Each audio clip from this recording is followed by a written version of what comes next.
We're back one more time. Seven Rivers Racing on KQEG TV. I'm Jonathan Eckelberg with Al Losi. Our guest sportsman driver, the underdog, Jonathan Eckelberg. And Jonathan, this program is going to air later in the week, so we don't know if you're going to win this or not, but we're going to talk about it anyways. On Wednesday, you had an opportunity to get involved with Features Anniversary Week, and you did some bartend slinging. Yeah, Features in Holman this week is their 6th year anniversary. So Wednesday night they're having guest bartenders, racers that they sponsor out at the track. So Bill Niles, me and my dad will be there. My mom is going to be out there, and the Gilsters are bartending as well. So now, are you going against your mom and dad, or are you like a team?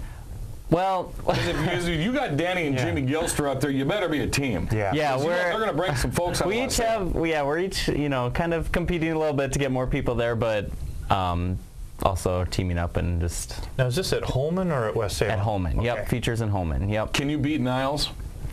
I think we can take him. Because if you beat Niles, we're going to blast him on this program and my race report on WKTY radio for the rest of the race season. Yeah, he knows a lot of people, but we do too, so. They do. You guys have like the biggest racing family at the La Crosse Speedway, which we're going to talk about as well. You got yourself, Kurt, obviously bowed out just before the halfway portion of the season. Had an incident in the pits in which Craig Kohlmeyer then took over.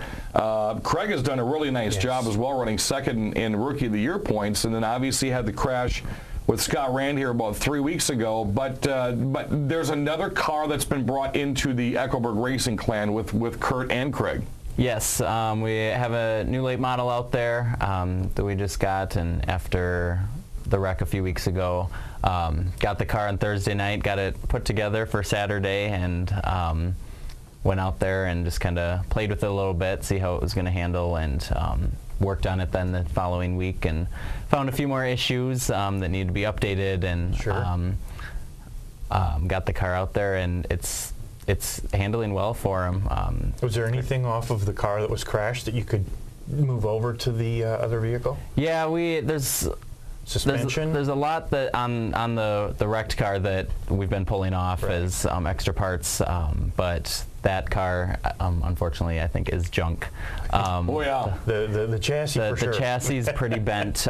Right down the middle is all completely twisted and bent, and the roll bar actually behind Craig's head snapped in the wreck. So he almost had a car right through the driver window. So pretty scary stuff, but he was very lucky to just be a little bit sore for that following week. Well, they are Kurt and Craig, the team running 18th in late model points this year, of course, having to take a couple nights off as well with some mechanical problems. Mandy in the Gray Green Melon machine is currently running 21st in Hornet points. She still owes me a race win, too. She broke our streak last year, as you remember. Yeah, she's been running hard, and she keeps getting close. She finishes up toward the top of the feature almost every week, but hasn't quite got that win, but got a couple weeks left here, and hopefully she can pull it off. Now, with the three of you driving obviously in different classes, we touched on this when we had you in the program last year, how much racing conversation actually goes on and off the track with the three of you? I mean, it's different because you can't ask for advice because Craig's on the big track and Mandy's on the smaller track. Your car's set up obviously different than the late model. I mean, how much actual conversation racing-wise goes on? Right. Quite a bit, actually. We stay in contact throughout the entire night. I used to race Hornets, so I talk to Mandy about if there's something I notice, if she's pushing it too hard through the corner. And my dad as well, he raced when Thunderstock was beer stock. He raced that for a while, so he has some time on the small track as well as the big track. And so if he notices something, he definitely lets us know or gives us advice. Me and my dad talk, as soon as I get out of the car, I talk with my dad and Craig every night, tell them what's going on at the car, see if they have any suggestions, and my crew's been really helpful. One thing I'd like to bring up so that the fans out there know too, we kind of pit near where you're at, and we see this every week that we're out there. They have 4 cars out there on any given night, and they have 1 trailer. And they bring each car individually. You guys are so lucky to live so close to the track. And they'll come, drop one off. People start working on that car. They come, bring another one.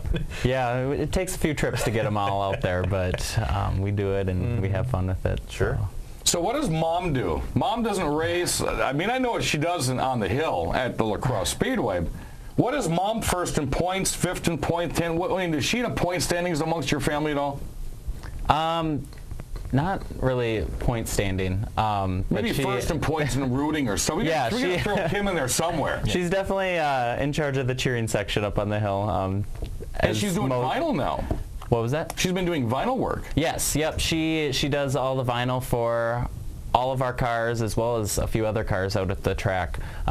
Speedy Graphics is a business she just started, and she's been having fun with that. And the cars all look really great thanks to her, and as well as fairway painting and sandblasting.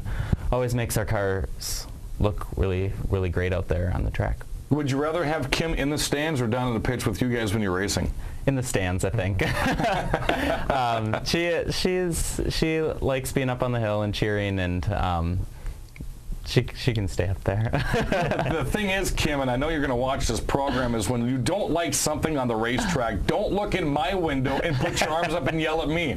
The scores are a window down from where I am. Everybody, even Nathan White's dad does the same thing. If he's seen something, he looks directly at me, and I'm just standing there going, what? Oh, in the pits we do that too. We look at you. It's always Dan. Always me, I'm telling you what. Well, John is going to obviously finish out the season here. A lot of races still coming up. Craig still has some races left. Mandy's going to be. Is she going to run the Bandit Hornet Challenge during Fest? I don't know. She had talked about it. Depends on her class schedule at school. She's still got a couple years at UW Green Bay, so depends on where that falls during Fest and if she can make it home or not. But she's hoping to get home at least race part of Fest. Well, now that you've graduated, what's next? How much racing is left with Jonathan Eckelberg? Does it depend upon when the big job comes along, or kind of walk us through that? Yeah, well, I definitely should be able to finish out this season. I still don't have a job yet, so it'll definitely depend on, as far as next season, depend on where I am.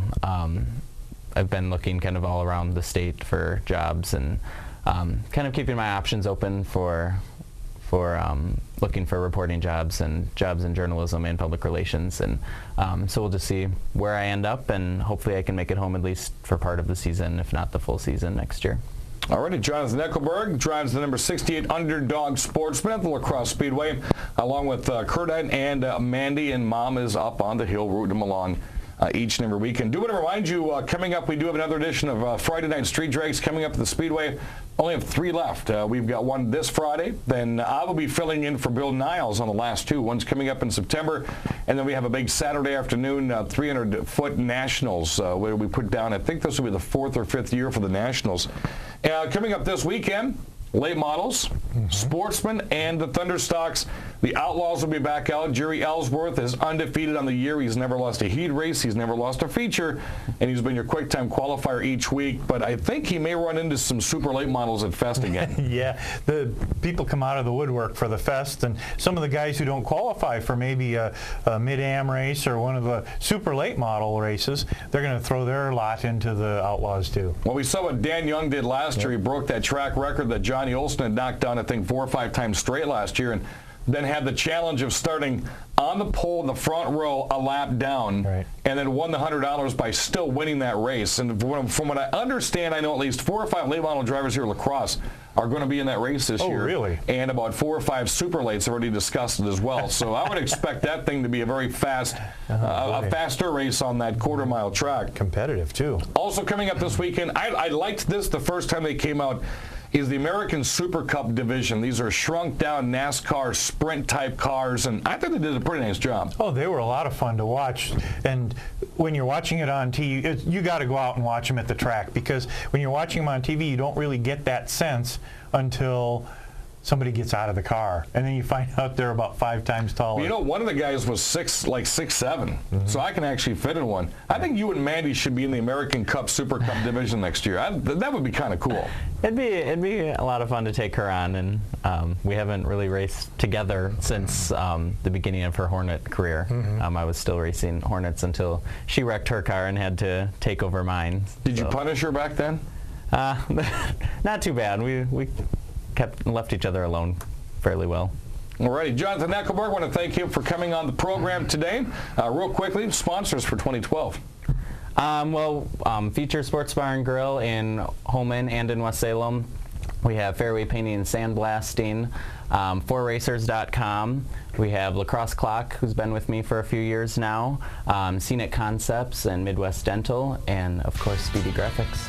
Alrighty, good luck for the rest of the season. Thank you very much. All right, that's going to wrap up today's program with Jonathan Underdog Eckelberg, and they have an Eckelberg Racing fan page on Facebook, which I would encourage you to hop on, as well as my race report on WKTY. I've got a fan page there, and also Seven Rivers Racing has one as well. Al Losi and Dan Dyker will be back next weekend, and if you're not going to go to the races, I would really pay attention to lacrossespeedway.com or this program. You never know who's going to be on top of the point heap by the following week. Sure. Well, we'll see you at the track, and we'll see you next weekend right here on Seven Rivers Racing.